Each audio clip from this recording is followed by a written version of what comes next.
Hello, all my lovely, lovely Duel Links viewers. That's right, oh my lord, a Duel Links meta report, report. That's right, as long as you guys continue watching it, as long as the views are always there, I'll make it. As long as people always enter the tournaments, we'll host them. Even though Master Duel is pretty much the main game now, we haven't forgotten about Duel Links. It's still here. Here's the thing, boys, power rankings. We used to do power rankings for all the people that used to watch. Well, the thing is, no one hosts tournaments anymore. Even if we went back to our normal tournament schedule, it would not be enough to get data out of. It would only be like 6 tournaments total in a week. So, you know, I want to preface this by saying that a lot of my data is just going to come from GG Tour tournaments, which are, as far as I know, the most competitive format for Yu-Gi-Oh! Duel Links at the moment. Everyone else has pretty much pulled out. GG Tour happens every other week, $500 on the line. This one was $200 because it was KC Cup week, so I didn't want to push through and say, okay, let's just have a $500 GG Tour. Instead, we cut back, put it on a Monday, still got 209 people to sign up, and still had that $200 prize pool, which is still pretty damn good in my opinion, for a game that is suffering right now like Duel Links is in terms of its player base. So, let's talk about meta and talk about what the hell is going on, because what you're seeing above me may not look exactly right with the this way actually with what got entered, because I want to specifically talk about the top 30 or top 64 rather for this tournament, or no, this was actually top 32. This was top 32. I forgot we were able to do a top 32 because of the lower bit of player base that we had there. But look at that, 8 Phantom Knights in the top cut, 7 Magnets, 4 Gaia. Now, chap, you never want to assume an entire meta based off of one tournament. However, in a game that doesn't have as much tournament support, this is really the only data I have to kind of go off of, and it kind of shows because a lot of people still entered with Magnet. And well, Magnet did well. There were 7 tops with Magnet. I think that's more because of the insane amount of people that entered, 44 of them. There was probably a lot of Magnet mirror matches. The fact that Magnet didn't really get far in the tournament, I think it was like top 8, top 16 total, which is fine. That's not bad. It kind of goes to show that a lot of people think Magnet is the best deck, but I hands down do not believe right now Magnet is the best deck. I think it's the cheapest deck, and it's the only affordable one on this list, so a lot of people will go for that over anything else. But you know, at the end of the day, I think there's a lot of other things to kind of talk about before we talk about Magnets. Number 1 winner of the tournament being Buster Blader. Oh my god, Buster Blader is on a tear right now, and I think not only did it get better, we talked about this when Buster Blader first got its original support, or its new support rather. They are significantly stronger than what they used to be.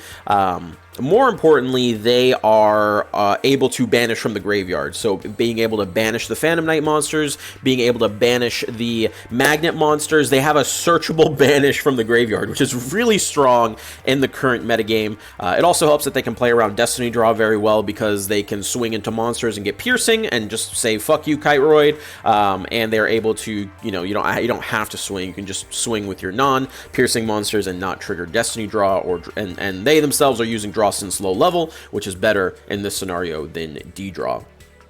So Buster Blader, I think, easily tier 1 deck for those reasons. Phantom Knights share that position with Buster Blader, in my opinion. Phantom Knights, I'm going to be honest with you guys, is just another back row deck. A lot of what you see Phantom Knights end up doing is setting 3 and summoning the Break Sword, and then OTKing next turn, you know, with summoning their Xyz Rebellion, Dragon, Malevolent Sin, whatever it is they want to do, their rank 4, and then bringing back the Sword Breaker guy with the Fog Blade or Night Blade from their graveyard to OTK. They just get a whole bunch of attacks with back row.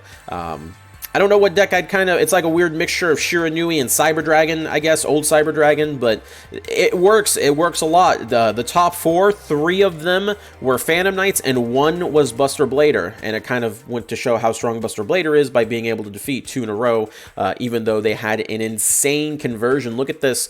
14 of them entered, 8 of them topped. That is ridiculous. Ridiculous conversion. Buster Blader looks like 10 of them entered, and 2 of them topped. So not as good on the conversion conversion rate. I think Buster Blader is also more expensive, if I'm being totally honest. I don't think a lot of people own it comparatively, so we'll see how the meta shapes up. If I had to guess, I would say maybe Buster Blader kind of falls down as the meta shapes up better. It depends, though. If a lot more people start playing Phantom Knights, because they are good, and I do believe they're a tier 1 deck, then, you know, at the end of the day, we might be looking at a position where people just say, okay, you know what, fuck it. Let's start playing more Buster Blader to counter that. Tier 2 decks, Gaia and Magnet. Gaia is a very powerful strategy right now because they had that little bit of a boost when it came to BLS, and just being able to have that quick play pop is very good against the current meta decks. They don't have to deal with things like Harpy as much anymore. Harpy is kind of not that great anymore, but still there, but not really as good as it used to be. And then Heroes pretty much fell by the wayside as well due to Harpies kind of falling. They just naturally went along with them.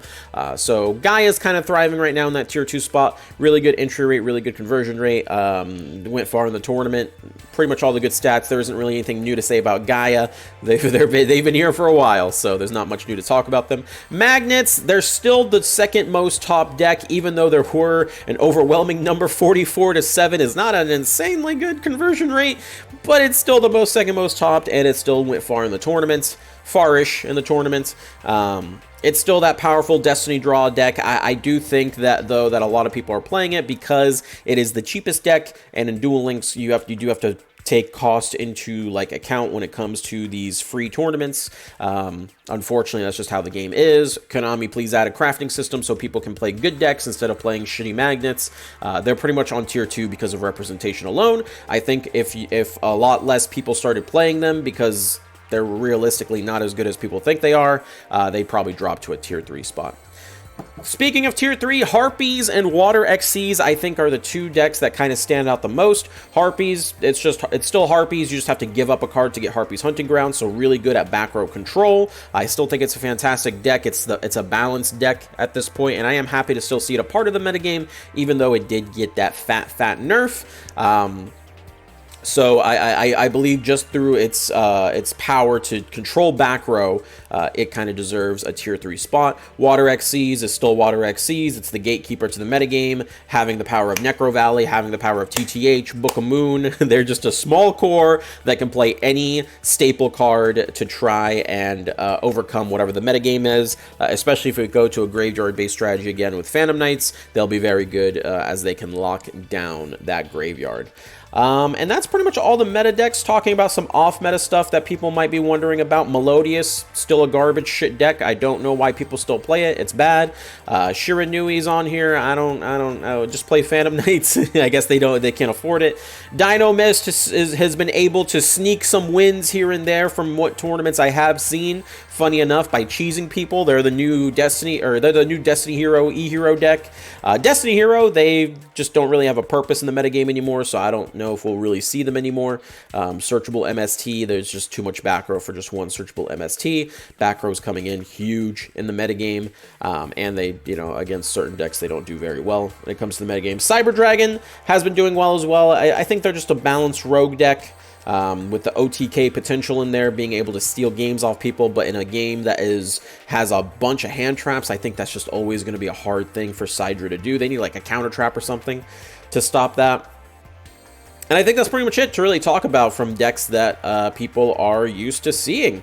That's it for the Rye Report when it comes to Duel Links. I hope you guys enjoyed. If you still play Duel Links, let me know in the comments that you still play Duel Links. Again, the more interaction, the more views, the more people that play in these tournaments, the more I have talk about. I will talk your ear off about Duel Links as long as you will listen. But if no one listens, I just won't do it. You know what I mean? I'm going to keep it real with you guys. That's just how it is. Till the next one, boys. Take it easy. Peace out.